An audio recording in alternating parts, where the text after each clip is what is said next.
just to be stupid or clever or funny. Just to sort of poke fun at their own pretentiousness. Maybe they're just being like, yeah, we know. It's maybe like it's that meta because I mean, like, or do you think they're self-aware enough to? Do you think they're capable of that sort of level of self-awareness? I don't know, but it's like if you're at Pitchfork, or like, what's the difference between? Well, I mean, also in that grants that big of a scale, like 1 through 5, even 1 through 10, like you could kind of come up with like justifications and differences for each one. But sure. 1 through like what the fuck is the difference between an album that you rated as an 88 or over an album that you rated as an 87? Well, our homework assignments were always graded on a 100 to 0. But those are actual, like, that's a mathematical equation. So you don't think that they have a... God, no! That's fucking ridiculous! You don't think they push the album through a complicated computer program and it spits out a grade? Like that old, like it would print out out of the machine itself? Yeah. No. Yeah, you'd put the cards in and it would read them. And well, let's just do grades. Okay, you give it a grade. So we're doing A, B, C, D, F? Yeah. Okay. Are we doing pluses and minuses? Yeah. Okay. I'm going to give it a D-. I'd give it a C-. Really? Yeah. That's pretty average. Yeah, well, the thing for me about it is that, like, the parts that are bad are so fucking bad, but there are some moments in there that really worked for me and directorial choices that reminded me, like, this guy used to really be good. Yeah, like that, I mean... and by the way, we're going to spoil the hell out of this, so if you have any interest in seeing the film... Well, I think it's one of those... Well, I mean, like... There's no twist or anything. I mean, if you've seen the trailer, you know what the movie is like. You know what's going to happen. Like, they crash, and a little homeboy has to, like, confront his fears and become the hero that his dad...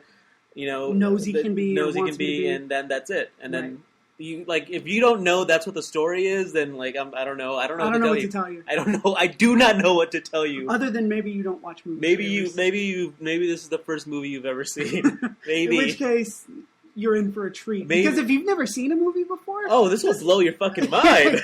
Like for sure. I mean, after like the 5th or 6th one, you'll be like, that first one wasn't so good. In retrospect, but hindsight but you have nostalgia for it. The way people still insist Goonies is a good movie. Guess what, kids? It's not. I've never seen Goonies. The Goonies is a bad movie, but because you saw it at a certain age, you love it. Maybe like The Sandlot for me. Yeah, for me too. Although, is The Sandlot a good movie? I don't know. We should rewatch it and find out. I've seen it recently. So, I still love it. I think there are some movies that it's impossible for you to get an objective read on. Like, for me, the original Star Wars trilogy, like, I'll never have an objective read on. Even, like, Clerks, because I just saw it at or Mallrats. Like, all these Empire Records. Like, Mallrats, I can tell you, like, it's a not that great of a movie. It's a lot of fun to watch. And, it's a good cult movie. Yeah, I mean, I don't know. Maybe I'm just more in tune with myself than you are with you.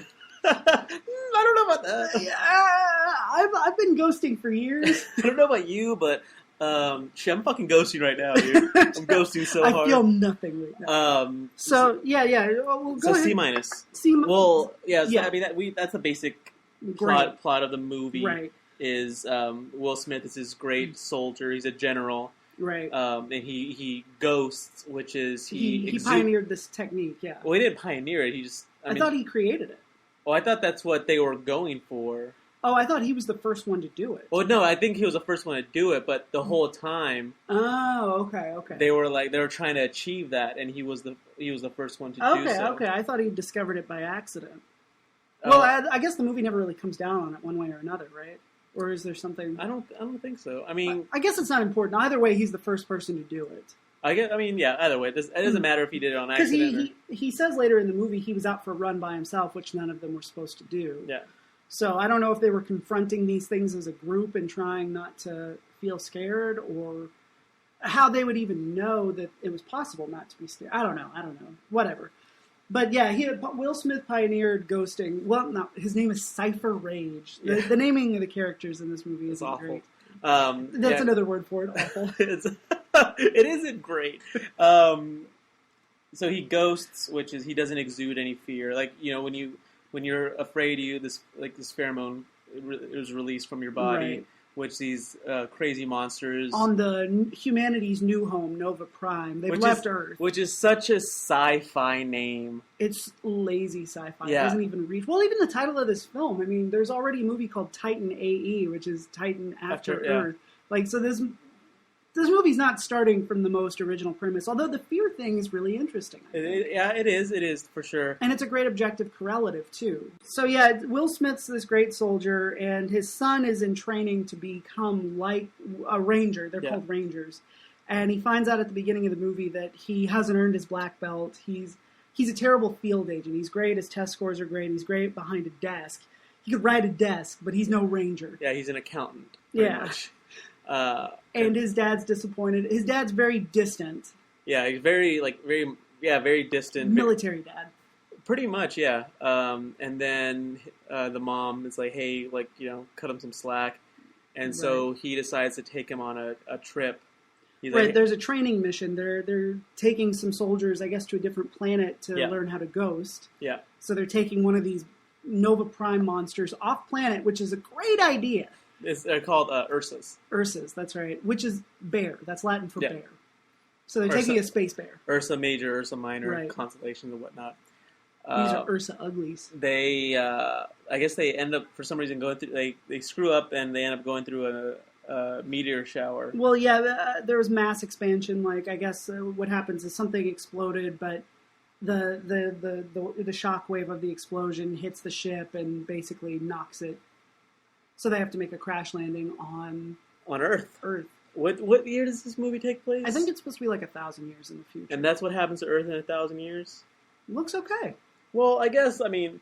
And there are zebra pigs and... Well, like, I read some reviews that were like, 1,000 years, like, there's no way that Earth would undergo that kind of change in 1,000 years. I'm like, well, I mean, if it was something that caused humanity to leave... Like if something cataclysmic must have happened, right? And so I'm gonna give it a pass on that.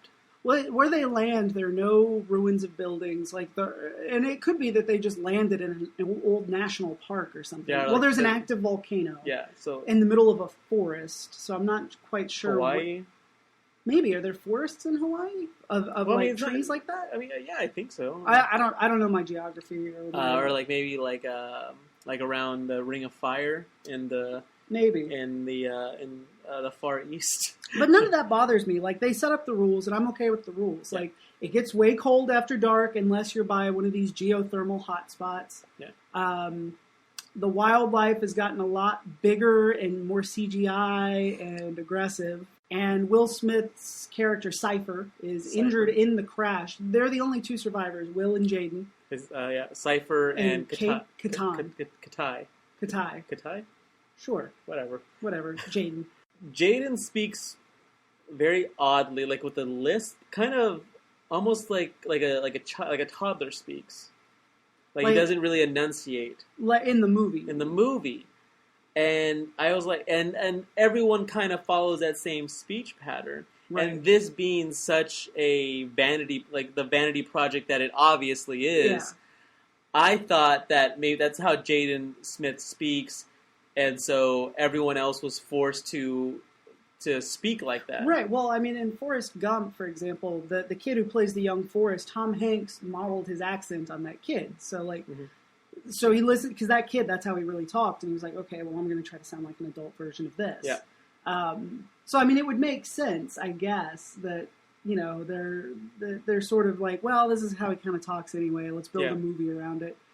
Yeah, but everybody has this weird antebellum Southern, like, somehow, like, the Leonardo DiCaprio character from Django Unchained made it to space and, like, was such an influence. And was like the Noam Chomsky of space Nova Prime. Linguistics. But he speaks, I watched a YouTube video of him doing an interview, and he sounds fine. Yeah, he sounds fine. So I was like, that's a weird choice to make. It's a really weird choice. The movie makes some big stumbles early on that basically it digs itself a hole in the first 20 minutes. It's boring.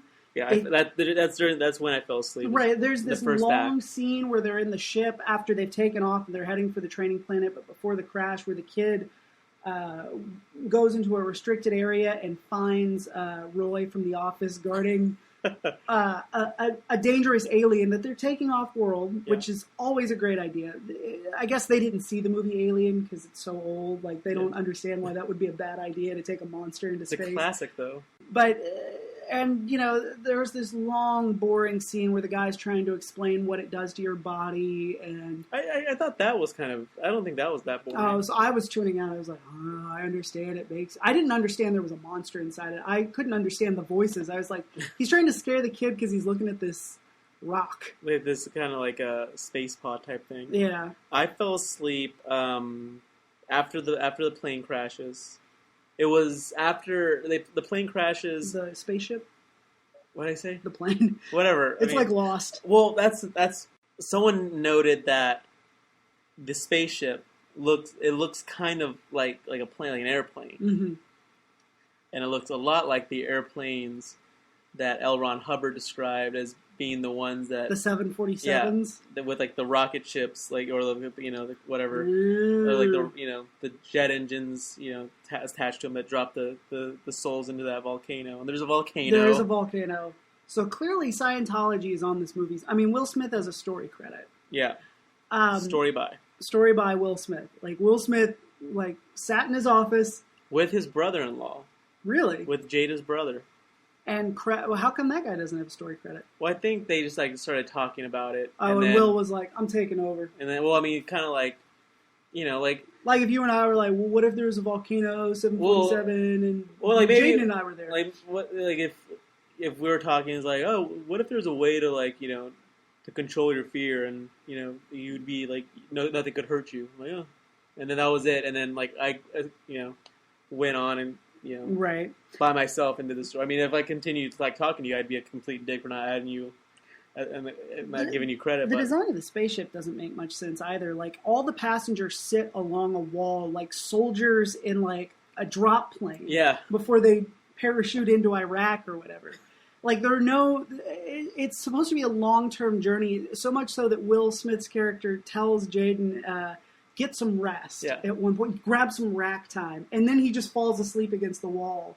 Like, did they just no, we got to spend our movie on CGI eagles. We can't afford to build extra, a cabin set, especially for a general. Yeah, everyone his son's in awe of him because there's a scene before they leave when a one-legged man is like, hey, you saved, stand me up. He's like, stand me up. And they're like, no, dog, stand me up. And he's like, you saved my life, blah, blah, and he salutes him, and Will salutes him back, and it's just and the kid's like, yeah, he's like, wow, my dad's awesome. And there's also, we should mention, some distance between father and son over the death of an older sister. She was killed by one of these Ursa uglies. And she hid him. I mean, he's just a little boy. Yeah. She hides him in this tiny terrarium where I guess the monster can't get into or doesn't notice him. The pheromones, I guess, can't release. Oh, okay, so it can't see him. So she's got him in the sealed environment, and he watches her get killed. Murdered by this monster. Brutally. Yeah, picked up and thrown against. There's some violence. There's some pretty brutal stuff. So don't take your little ones. And I thought it was pretty cool, actually. Kind of a neat little thing they did. They have shots of people being impaled. Yes. Oh my God. Yeah, I can't believe that got into a PG-13 and movie.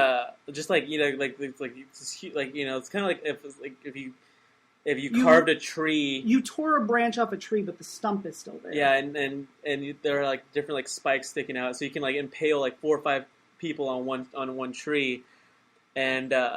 Those are pheromone triggers. Yeah, and you see that early on. You're like, oh, that's just a dope way to show dead people, whatever. Right. And then you see it later on Earth, and Cypher explains that it's a pheromone trigger. It's meant to scare you. I'm like, that's kind of cool, actually. Like I said, this movie is full of neat ideas that just didn't quite gel in the end. I love the idea. I think we talked about it in the last episode. The ideas at the non-crazy level of Scientology are really neat. The idea that, do these things, follow this, get in touch with your inner self, and you can always be happy. You can clear your your soul of all this baggage. Yeah, which is what it's the That's same. Buddhism. I mean, it's the same thing that Buddhism is, the same thing that psychology is.